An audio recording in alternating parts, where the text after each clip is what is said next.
All right, so here we are out in the park on the lake. Well, this is what almost 9 p.m. Still Christmas Day. Went out on the lake. It wasn't actually that warm. It was like 60. I think maybe for an hour. It was maybe 65. It was nice and warm. The sun was out, but it got pretty chilly. 50 something. You had to put on a sweater, a little coat. Out here, it's what 45 degrees. Not super cold, but it's not a warm day for sure. But hey, it's Christmas, so the pool was closed, so I said, "Oh, the parks are open, so I'll just come out here." And even on Christmas, it's kind of fun out here. But I remember there's a fun little story, and that's not the main thing, but there's a fun story about Christmas 2011, December 25, 2011.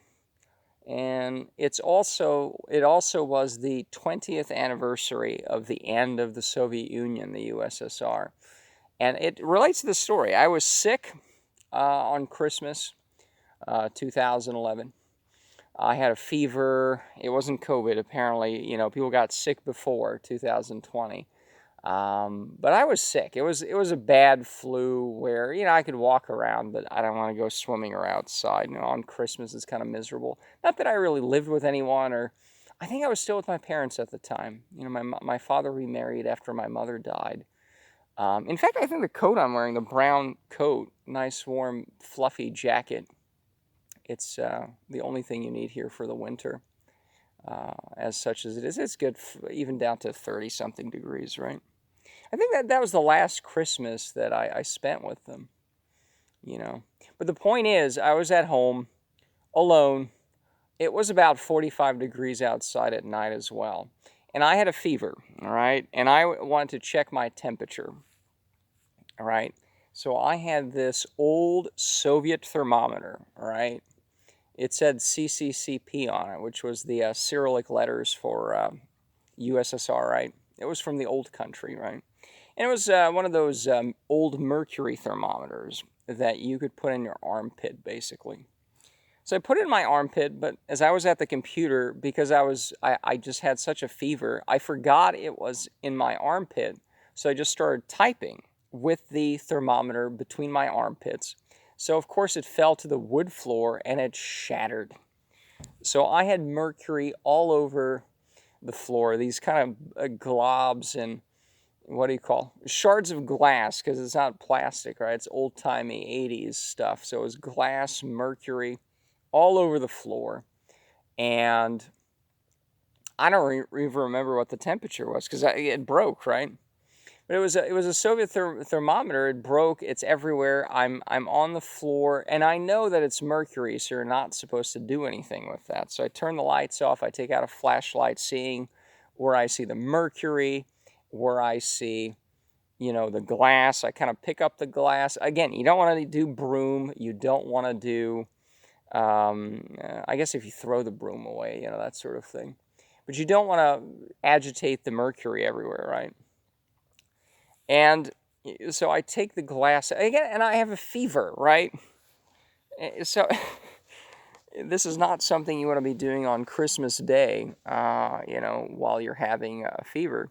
But yeah, I was all down on all fours picking up the glass, and I had this little vitamin bottle, liquid vitamin B12 or something it was, and it had an old pipette. And I said, okay, I can use this to pick up the mercury. But it was even worse than that because it was a real, genuine old hardwood floor. So the mercury fell between the tiny little cracks. It wasn't some fake hardwood or whatever thing they have now that's easy to clean or something. No, it was real hardwood. So you had a gap between each piece that's put in. And it was just awful to go in the small little gaps and try to pick it up. And sometimes I couldn't. And again, I don't want to use a vacuum cleaner and spread the mercury anywhere else. So it's like, well, I picked up, let's say, 95% of it, but you could see with the flashlight little glimmers of mercury. So it was like, oh my God, this sucks. So I knew about mercury fumes, and it wasn't, it's a thermometer's worth, so it's not going to kill you. But I opened the sliding door in the office. If you look at the old videos, I think you might see that back at the old house. So I was out on Christmas alone, fever, after picking up all the glass and mercury. I was then sitting in the cold, right? Now, sitting in the cold is actually not that bad for a fever, you know? It's not as bad as, like, sometimes to reduce your temperature, you can sit in a warm bathtub. The water has to be lower than your body temperature, right? So you don't have to be, you know, it doesn't have to be 30-degree ice water. But it's actually kind of soothing if you have a fever to sit in the cold a little bit. You know, it kind of cools you off. So it wasn't that bad because, again, I had a fever, you know. But anyway, so that's my story of how, you know, the Soviet thermometer ended up breaking and mercury and all that. But it's interesting because, again, as I said, the Christmas of 2011, I did spend time with my parents for the last time, but Christmas 2012, I did not, right? And these are stories I'm going to tell later. Finally, it's time. But I do remember another important Christmas, Christmas of 2006. You know, I remember the letter that I mentioned. I wrote that in 2006, December. And my father wrote me some nasty letter right before Christmas. The letter that I wrote to them, I never sent. And as I mentioned before, it wasn't even written as a letter. It was written in third person as if I'm trying to tell other people what my parents did to me. It was not a letter to dear mother and father. It was about them. But it was in the third person of I or my parents did this to me. First person and third person, all right? It wasn't you. It was in second person, all right? You know, because I already knew what's the point of talking to them. So I didn't send that letter, non-letter. And I wrote that, I finished that in early December, right? And right before Christmas, there was always this tradition of me going over for Christmas, even during college and after I quit college. Should we talk about that? Was cringe. You know, that was so infantilizing. You know, even when I was 5 or 20, it was the same kind of Christmas where I would kind of hide in my bedroom, right? And my mother would ring this bell and I would come out and, oh, the presents are all there. And it's like, maybe that's kind of charming when you're 5. Oh, and this song would play in the background, right? It was an old-timey song from the old country. Maybe I can link to it if I find it. But the point is, it was kind of cringe when you're 20, and it's like, I'm 20 now, right? Like, I'm not a small child. You get this. No, you don't. But that wasn't the main reason I didn't want to go over. That was just cringe factor that I didn't want to just pretend I'm a 5-year-old again, right? It's just like, come on. But that wasn't it. It was what I wrote in the letter, is, wait, you people were really shitty to me, you know? And again, not in the second person, but my parents were shitty to me. You know, that's where the happy face... In fact, the title is The Happy Face Dictatorship. I did the cover for it. I've shown that before in one of the videos. Maybe insert that here if I can still find it. You know? Oh, wow. The moon's out. I'm getting used to the moonlight here. Anyways. But yeah, it was about that letter. Christmas of 2000. So anyway, my father writes to me right before Christmas that, well, you need to come over because for your mother and this is important and family. And I still have that letter that he wrote to me. And that was the decision. That was the push I needed to not go over. I was on the fence, like, maybe I should. Again, I had no one to talk to about these things. I had no one around, right? But I said, nah, maybe I should go over, maybe I should. I was not definitive about it. I certainly didn't want to go over, but maybe I'll... But when that letter came, it's like, how fucking infuriating. How dare you people, demand of this of me. And it's like, you people don't get it. Yeah, I'm just to be used. Mother wants this, so that's what's going to happen. And it's like, I got a couple things to say, But I didn't, the letter non-letter that I wanted to write to them, again, as I've said, I was not in a financial position to be making demands on them, and they weren't paying me. I wasn't on their dime anymore, but I was making so little money. I was like, let's not burn this bridge just yet, okay? I didn't have anyone to talk about these things then. Not that you have now, but, At least I'm independent financially. I'm not dependent on, well, again, I wasn't dependent quite on them, but I was just making so little money that I didn't want to burn that bridge, right? So anyways, in 2006, I did, yeah, it was that letter from my father basically demanding me to go see my mother. It was just like, because he was getting an earful about it. I bet. Oh well, it'd be so nice if he came over, and oh, it's so terrible. Oh well, is he coming? Of course. So instead of telling her, well, he's an adult now, or anything, it's easier to bitch at me, right? And he was just one of these appeasers as well. That's just going to do what other people tell him to, right? Especially my mother. But so that's what it is now. Christmas now, it's like, yeah, it's just as alone as it ever has been. I'm okay with it. Not like forever okay, but I can say this now. In all the dead ends I've pursued to try to find people, or, the charlatans and chameleons along the way. Good Lord, Nope, this is what it is. That letter that I still haven't read out loud, but we'll soon. That was about Christmas, and I do want to read that out loud now. I don't have it with me. I think it's in the backpack in the car, but it's good to be out here. It's totally silent. Can you hear anything? Ooh, there's a bird overhead. Oh, it's a blue heron.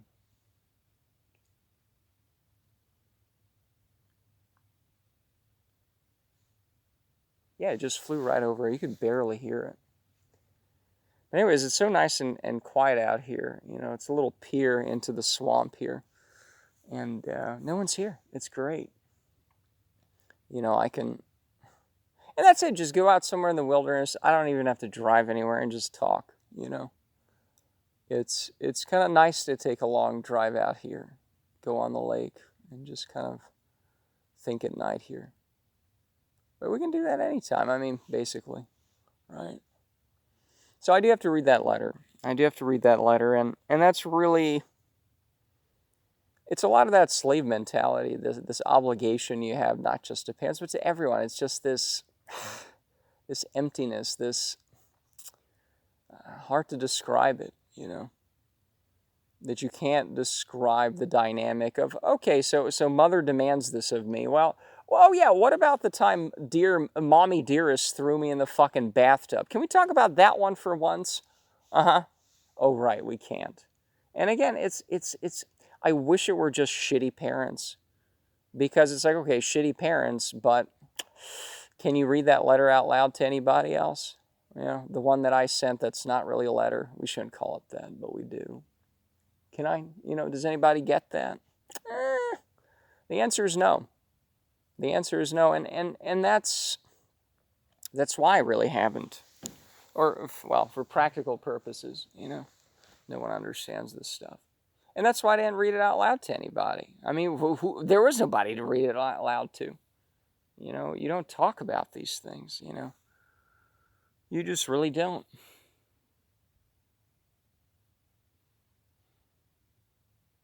And in some ways, that's why I didn't read it, because I didn't want the full weight of knowing, oh, the world's kind of really empty. You can't talk about these things really. And the disappointment of figuring that out, that for practical purposes, it's a very empty world. Merry Christmas, right? But it is pretty empty. You can't. Sorry. I wasn't wrong to not try to hunt down people and say, hey, let's read this letter.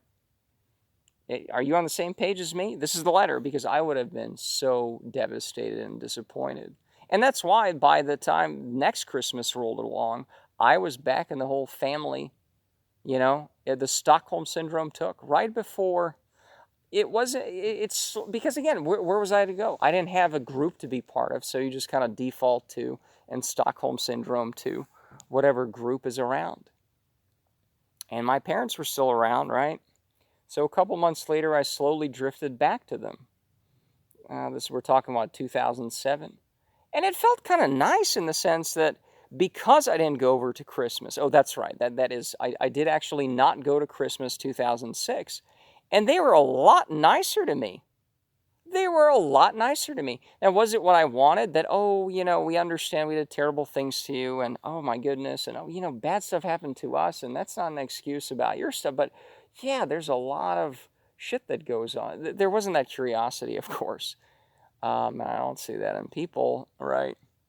But it was nice that, oh, they wanted me, and now I played this power move of, no, fuck you. I'm not going to do Christmas with you. They were a whole lot nicer to me.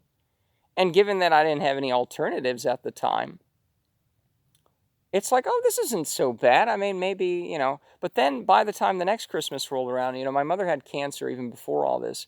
And they went to some bullshit cancer clinic in the Bahamas, one of these fake fraud things, most likely. And I knew that, oh, when you're doing that alternative medicine bullshit for cancer, it's like, oh, you're going to die, okay. And I just went totally into Stockholm Syndrome. Again, by that time I was already around them a lot, but not as much, But then I was like, oh, well, and this was right around Christmas. They came back a few days before Christmas 2007. And I'm like, I'll buy a Christmas tree. I'll bake some goods, some pastry stuff, traditional old country pastry stuff in the winter time or holiday times. It was also for Easter as well. And I did it. I bought them a Christmas tree, decorated it, baked the pastries the night before, and when they came, it was all done, And, the sentimentality of, oh, the good son who just does that. It's like, I wish there were people worth doing that to. Like, oh, you're back from cancer treatment. I like you enough to where I'm going to do this for you. I'm a nice guy. But these were not nice people. These were not people worth doing that for. But that's what Stockholm Syndrome is. Traumatic bonding, that, well, this is as good as it gets. And then you forget that it's a conscious thing. And I forgot about it. The letter, non-letter I wrote to them, I did not remember that for a long time. And that's another great video or series of videos we could do one day. But I think that's soon. In 2012, again, to make a long story short, but I'm talking and this is good. In 2012, I finally realized, and this was after my mother died as well, that I don't want to be around these people. Christmas 2012 was not with them anymore. But when I realized that they were bags of dicks to me, because the letter was the realization they were bags of dicks to me. The letter my father sent to me, the letter, non-letter that I didn't send them to, that was the realization. But then the Stockholm Syndrome hit, but I snapped out of that in 2012, right? And my memory of the non-letter letter that I did not send them was I had some rambling rough draft, and I couldn't really remember what I wrote in the letter. And I was like, oh, it was just some rambling rough draft. That's the Stockholm Syndrome and how it affects your memory. I didn't. Now, in reality, to cut to that conclusion, I did write 2 letters. There was a very rambling rough draft that was dated summer of 2006, but there was a final draft that I'm going to read soon that was dated December 2006. All right, that was not rambling at all. But that's the kind of I don't know, memory amnesia or whatever. Because again, if I remembered everything in the final draft of the letter, I was very specific about how they were shitty to me. I could not have a relationship with them. So that's the Stockholm Syndrome. It just makes your memory go everywhere, right? And only after rereading that final letter did I say, yeah, of course this stuff happened. I remember now. But again, my memory of it was, oh, I wrote some grievances and it was kind of rough draft stuff. And yeah, that's true. There was a rough draft, but that wasn't it, So anyways, I'm rambling, but this is good. So part of it is, yeah, you cannot talk about the letter, non-letter with anybody. It's just, there's some people, that talk about family, but it's not the fucking family stuff. It's fucking not. It's these dynamics, Again, my mother threw me in a fucking bathtub when I was 16 or 17. I mentioned that before, the bathtub incident. I think I mentioned that when I was out here in this park despairing and suicidal or something last year or something. I know I put that up somewhere, And part of it is good. I don't have to be as despairing and suicidal to talk about these things. Today I'm feeling fine, actually. it's not fantastic and whatever, but it's not miserable. I can finally talk about these things, or try to, without it being, I'm totally miserable and I kind of know I have to talk about these things. I don't have to be totally miserable to try to talk about these things, but it's easier to not talk. Because again, I'm just running away from the realization that, yeah, most people just don't get this, don't want to. And that's true. But I think I'm strong enough, or whatever, independent enough and whatever, that, yep, that's the reality, and it doesn't hurt as much. It's not as despairing and just horrific, the realization of that. And that's why I had to do the Stockholm Syndrome, had to just forget about this. And even though I haven't seen my parents in, 8 years? I mean, my mother died before, but again, I just use plural because my father did remarry, but whatever. I haven't seen him since, 20... He showed up at my house 2013. It'll be 8 years this summer. But where do you show up and say, yeah, this is how they treated me? And, yeah, it just doesn't happen anywhere. Because nobody wants to look at these things, these kind of dynamics. I'm listening to a show, Mental Pod. I think I might have mentioned it before, but the mental illness happy hour. Now, never mind. Again, mental illness. Again, it's these fake concepts, where I'm supposed to pretend that, because I feel bad from, not having, or basically having shitty parents and no one to talk about it with, and just having that shit society around me. Zombie world, I sometimes call it. That somehow that's my brain or something. Chemical, serotonin. Is it serotonin? Yeah, okay, I don't think so. So I hate the phrasing of that. I hate the positioning of that, It's like, no, it's not my fucking brain, okay? It's maybe your brain, not mine, But there's, I'm going to link to it because I think, people should see exactly what I mean. But they're talking to some woman, and this is a recap episode from 2012, but I'll give the episode number. So if you want to download it, you can. But this woman had eating disorders. I've never had those. I don't really relate to it. And she had this, a lot of people with the so-called mental illnesses have this kind of self-attack, slave mentality of, oh, well, I'm going to starve myself and have an eating disorder, and people will compliment me, and that whole cycle. Okay, I don't have the slave mentality thing, eating disorder or not, right? Maybe that's my big difference. I could write that letter and call out, or that letter, non-letter, and I could call out the bullshit of my parents. But the point is, in this podcast, even though this woman has now recovered from her eating disorder and all that, she's like, yeah, my mother keeps telling me that, oh, she's on this new diet, and it's kind of triggering for me that, it's like, this almost killed me. I don't need to hear about this stuff anymore. And, oh, my parents kind of shrug everything under the rug, and they don't get how severely ill I was. And I'm thinking, why are you spending any time with these people, right? And even the people who have severe issues, eating disorders, they almost die from it. Oh yeah, they just get drawn back into that shit family stuff. Even when they consciously say, yep, these people are not very good to me, So anyways, that's just what I've been listening to and whatever. Did I hit all the points? I don't have any notes out here, but yeah, the fun story about the thermometer and the mercury. Christmas 2011. Again, on the 20th anniversary of the end of the Soviet Union. What a great day to...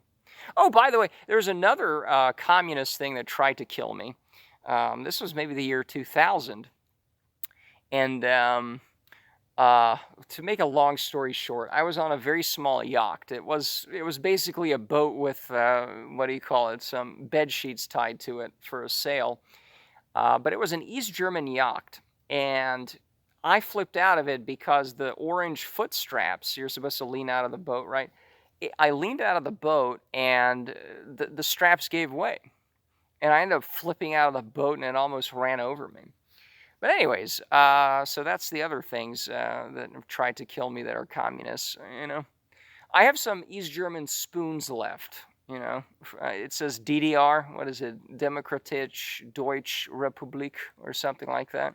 I wonder how those spoons are going to try to kill me. I don't know. So we covered 2011 Christmas assassination attempt by the mercury-filled thermometer, the Soviet thermometer. Yeah, the next Christmas I didn't see my parents, but really it's Christmas 2006, where I wrote a letter that's not a letter, that definitely wasn't sent. My father wrote a letter to me 2006 Christmas time, demanding I show up. I didn't show up, but then the Stockholm Syndrome took in, and I was making Christmas dinner, or at least the pastries for them, in 2007. Yeah, that's kind of what I wanted to talk about, and that, yeah, it's time to start talking about these things a little more openly and honestly. Because again, I've always been under this impression, oh, maybe I'll find some like-minded people, and I've learned a lot, but there's just no place to show up to and say, yep, this is my people. There just hasn't been. And I guess I have to sort of make that, and I guess by telling these stories and things, and that's it.